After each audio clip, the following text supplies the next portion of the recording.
अगर आपको लगता है कि आप वैलेक को पूरी तरह से जानते हो तो शायद आप गलत हो, क्योंकि वैलेक के पावर्स और एबिलिटीज़ बाकी डीमंस की तरह नॉर्मल नहीं है। वैलेक अपना रूप बदल सकता है, अपने विक्टिम्स को डरावने विजन्स दिखा सकता है और इतना ही नहीं, वो उन्हें जब चाहे ऊपर पहुंचा सकता है, जैसे कि हमें द नन 2 मूवी में दिखाया गया था। इस वीडियो के एंड तक आपको पता चल जाएगा कि वैलेक असल में कितना पावरफुल है और क्यों उसे कंज्यूरिंग यूनिवर्स का सबसे खतरनाक डीमन माना जाता है। हेलो गाइस, हॉरर दुनिया में आपका स्वागत है।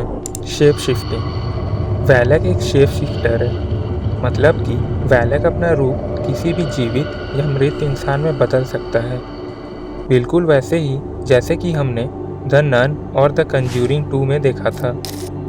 और फिर नन मूवी में वैलेक हमें उन चर्च के नन्स के रूप में दिखाई देता है, और वैसे ही कंज्यूरिंग 2 में भी वैलेक एक क्रूप्ड मैन का रूप लिए उस लड़के को डराता है।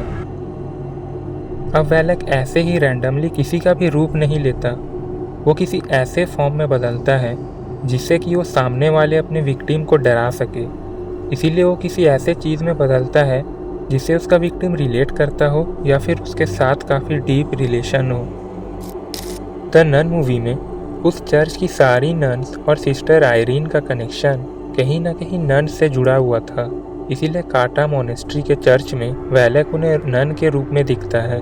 और बिल्कुल उसी तरह कंज्यूरिंग 2 में भी उस छोटे लड़के जेरी हॉडसन को क्रूप्ड मैन के रूप में दिखता है, क्योंकि बच्चे क्रूप्ड मैन के कैरेक्टर से काफ़ी फैमिलियर होते हैं। और तो और ये सब इंसिडेंट शुरू होने से पहले वो उसी क्रूप्ड मैन के टॉय से खेल रहा होता है। वैलेक की दूसरी और सबसे खतरनाक एबिलिटी है साइकोलॉजिकल मैनिपुलेशन। वैलेक लोगों पे सिर्फ फिजिकली अटैक न करके उनके दिमाग के साथ भी खेलता है।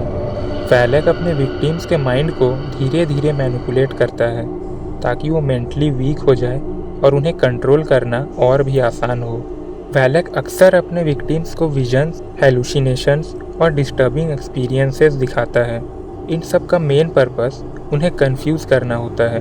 वो उनका कॉन्फिडेंस तोड़कर उन्हें इमोशनली और मेंटली अनस्टेबल बना देता है। इसका एक एग्जाम्पल हमें द नन में भी देखने को मिलता है। मूवी में वैलेक बार बार सिस्टर आयरीन और फादर बर्ग को उस चर्च में अलग अलग भयानक दृश्य दिखाता है, जिससे वो लोग रियलिटी और इल्यूशन के बीच का डिफरेंस ना समझ पाए। बिल्कुल इसी तरह कंज्यूरिंग 2 में भी वैलेक इनडायरेक्टली एड और लॉरेन वॉरेन को मानसिक रूप से परेशान करता है, और वो विशेष रूप से लॉरेन को ऐसे विजन दिखाता है जो उसके फ्यूचर और मौत से रिलेटेड हैं, ताकि वो इमोशनली वीक हो जाए। वैलेक की तीसरी और सबसे खतरनाक एबिलिटीज़ में से एक है पोजेशन पावर। वैलेक सिर्फ लोगों को डराता नहीं है, बल्कि वह उनके शरीर को कंट्रोल भी कर सकता है। इस प्रोसेस को डेमोनिक पोजेशन कहा जाता है, जिसमें एक पावरफुल डीमन किसी इंसान के बॉडी और माइंड दोनों को अपने कंट्रोल में लेने की कोशिश करता है। जैसे द नन मूवी में वैलेक ने सिस्टर आयरीन को पोजेस कर लिया था। अब वैलेक हर किसी को पोजेस नहीं करता, वो अक्सर उन लोगों को टारगेट करता है जो मेंटली या स्पिरिचुअली वीक हो, ताकि उन पर कंट्रोल पाना उसके लिए आसान हो जाए। इसका एक उदाहरण हमें द कंज्यूरिंग 2 मूवी में देखने को मिलता है, जहां एक छोटी लड़की जैनेट हॉडसन पर एक इविल स्पिरिट कंट्रोल कर लेता है। और जैसे जैसे इन्वेस्टिगेशन आगे बढ़ती है, हमें पता चलता है कि इस पूरे इंसिडेंट के पीछे इनडायरेक्टली वैलेक का हाथ होता है। बिल्कुल इसी तरह द नन में भी वैलेक कई बार लोगों को कंट्रोल करने की कोशिश करता है, ताकि वो अपनी इविल प्रेजेंस को और भी ज़्यादा स्ट्रॉन्ग बना सके। और जब एक डीमन किसी इंसान को कम्प्लीटली पोजेस कर लेता है, तो फिर उस इंसान का बॉडी एक कठपुतली बन जाता है, जिसे वैलेक अपनी मर्जी से कंट्रोल कर सकता है। सुपरनैचुरल स्ट्रेंथ एंड टेलीकिनेसिस, ये वैलेक की चौथी और सबसे डेंजरस एबिलिटी है। वैलेक सिर्फ एक शेप शिफ्टर या माइंड मैनिपुलेटर नहीं है, बल्कि उसके पास इंसानों से कई गुना ज़्यादा फिजिकल स्ट्रेंथ भी होती है। इस सुपरनैचुरल स्ट्रेंथ की वजह से वो आसानी से इंसानों को ओवरपावर कर सकता है। उसके पास सिर्फ फिजिकल स्ट्रेंथ ही नहीं, बल्कि टेलीकिनेसिस की पावर भी होती है। टेलीकिनेसिस का मतलब वो बिना किसी फिजिकल कांटेक्ट के चीज़ों को हिला या कंट्रोल कर सकता है। इसी वजह से जब भी वैलेक किसी जगह पर अपनी प्रेजेंस दिखाता है तो अक्सर वहाँ चीज़ें अपने आप मूव होने लगते हैं, डोर्स अचानक बंद हो जाते हैं और आसपास की चीज़ें ऐसे हिलने लगती है जैसे वो नुकसान पहुंचाना चाहती हो। इस तरह की सुपरनैचुरल एक्टिविटी हमें कई बार द कंज्यूरिंग 2 और द नन जैसे इंसिडेंट्स में दिखाए गए हैं, जहां शैतान के मौजूदगी के वक्त आसपास का एनवायरनमेंट ही अनस्टेबल हो जाता है। असल में वैलेक अपनी स्ट्रेंथ और टेलीकिनेसिस का यूज़ सिर्फ अटैक करने के लिए नहीं करता, बल्कि अपने विक्टिम्स को और ज़्यादा डराने और उन्हें हेल्पलेस फील करवाने के लिए करता है। क्योंकि जब एक इंसान देखता है कि उसके आसपास की दुनिया ही उसके कंट्रोल से बाहर हो रही है, तब उसका डर और भी ज़्यादा बढ़ जाता है। डीमन अथॉरिटी और इन्फ्लुएंस। वैलेक सिर्फ एक ऑर्डिनरी डीमन नहीं है, बल्कि वो एक हाई रैंकिंग डेमोनिक एंटिटी माना जाता है। इसका मतलब ये है कि वैलेक के पास सिर्फ अपनी पावर्स ही नहीं होती, बल्कि वो दूसरे विल स्पिरिट्स और डेमोनिक फोर्सेस पर भी अपना इन्फ्लुएंस बना सकता है। अब जब भी वैलेक किसी जगह पर अपनी प्रेजेंस एस्टैब्लिश करता है तो अक्सर वहाँ नेगेटिव सुपरनैचुरल एक्टिविटी और भी ज़्यादा स्ट्रॉन्ग हो जाती है। ऐसा लगता है जैसे उसकी प्रेजेंस दूसरे विल एंटिटीज़ को भी अट्रैक्ट या कंट्रोल कर रही हो।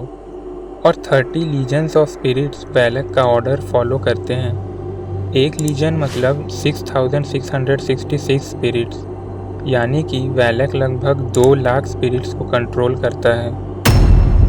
इसका एक एग्जाम्पल हमें द नन में देखने को मिलता है, जहां रोमानिया के काटा मोनेस्ट्री में वैलेक की प्रेजेंस की वजह से वहां का पूरा एनवायरनमेंट ही भ्रष्ट हो जाता है।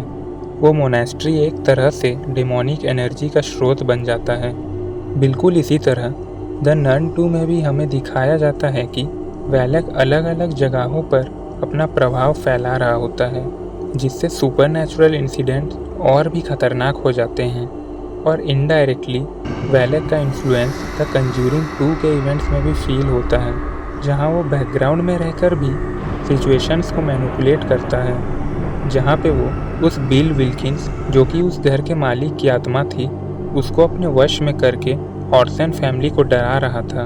असल में वैलेक का अधिकार सिर्फ एक जगह तक सीमित नहीं है, बल्कि वो धीरे धीरे अपना प्रभाव फैलाकर इंसानों की दुनिया में अराजकता पैदा करता है। और शायद इसी वजह से वैलेक को कंज्यूरिंग यूनिवर्स के सबसे पावरफुल डीमंस में से एक माना जाता है। इसमें कोई शक नहीं कि वैलेक के पास बहुत पावर्स हैं, लेकिन जिसके पास भी पावर होती है उसकी कोई ना कोई वीकनेस भी ज़रूर होती है। अब थोड़ा इसके वीकनेस के बारे में भी जान लेते हैं। वैलेक काफ़ी पावरफुल डीमन है, पर कुछ ऐसी चीज़ें भी हैं जो उसके पावर्स को वीक कर सकती है और उसे कुछ टाइम के लिए रोक सकती है। वैलेक की सबसे बड़ी वीकनेस रिलीजियस ऑब्जेक्ट्स है। क्रिश्चियन माइथोलॉजी के अकॉर्डिंग डीमंस अक्सर होली सिम्बॉल्स, स्कैर्ड रेलिक्स और डिवाइन रिचुअल्स से कमज़ोर हो जाते हैं। इसका एक क्लियर एग्जाम्पल हमें द नन में देखने को मिलता है, जहां ब्लड ऑफ क्राइस्ट का यूज़ करके वैलेक को टेम्पररीली रोका जाता है और उसकी डिमोनिक प्रेजेंस को कमज़ोर कर दिया जाता है। बिल्कुल इसी तरह द नन 2 में भी वैलेक की पावर एक होली रेलिक सेंट लूसी के स्कैर्ड आइज से कनेक्टेड दिखाई देती है। फिल्म में जब सिस्टर आयरीन और दूसरे कैरेक्टर इस रेलिक के पावर को समझने लगते हैं, तब वैलेक के पावर्स को चैलेंज करना आसान हो जाता है। और एक और इम्पॉर्टेंट वीकनेस हमें द कंज्यूरिंग 2 में देखने को मिलती है। डिमोनोलॉजी के अकॉर्डिंग अगर किसी डीमन का असली नाम पता चल जाए तो उस पर काबू पाना आसान हो जाता है। जब लॉरेन वॉरेन वैलेक का रियल नाम खोज लेती है और फिर उसका सामना करती है, तब वैलेक की पावर काफ़ी वीक पड़ जाती है। असल में वैलेक की सबसे बड़ी कमज़ोरी ये है कि जब वो किसी दिव्य शक्ति और पवित्र ज्ञान के सामने आता है तो उसकी असली ताकत ख़त्म हो जाती है, क्योंकि जब लोग उसकी रियल आइडेंटिटी और उसकी वीकनेस समझ लेते हैं, तब एक पावरफुल डीमन को भी एक टाइम तक रोका जा सकता है। अब वैलेक लोगों को सिर्फ डराता ही नहीं है, बल्कि उसको जब भी मौका मिलता है तो वो अपने विक्टिम्स को ख़त्म कर देता है। वैलेक अक्सर अपने विक्टिम्स पे सीधा अटैक करने से पहले उन्हें मेंटली और इमोशनली वीक बनाता है। जब विक्टिम कम्प्लीटली हेल्पलेस हो जाते हैं तब वैलेक उन पर अपनी फुल डेमोनिक पावर यूज़ करता है। और वैलेक का मारने का तरीका हमेशा सेम नहीं होता। कभी वो फिज़िकल अटैक करता है, कभी पोजेशन के थ्रू विक्टिम को कंट्रोल करता है, और कभी-कभी वो अपने सुपरनैचुरल पावर्स का यूज़ करके उन्हें इनडायरेक्टली ख़त्म कर देता है। द नन में हम लोग को देखने को मिलता है कि काटा मोनेस्ट्री में एक नन वैलेक के प्रभाव से इतना डर जाती है कि वो खुद की ही जान ले लेती है ताकि वैलेक उसे पोजेस ना कर सके। और ऐसे ही द नन 2 में भी वैलेक एक प्रीस्ट को जिंदा जला देता है और उसी तरह काफ़ी लोगों को ऊपर पहुंचा देता है। अगर आप वैलेक को पहले से जानते थे फिर तो ठीक है, पर अगर आप सोच रहे हो कि ये वैलेक आखिर कहाँ से आया था, इसकी हिस्ट्री क्या है और क्यों इसे इतना पावरफुल माना जाता है, तो आप लेफ़्ट वाली वीडियो देख सकते हो।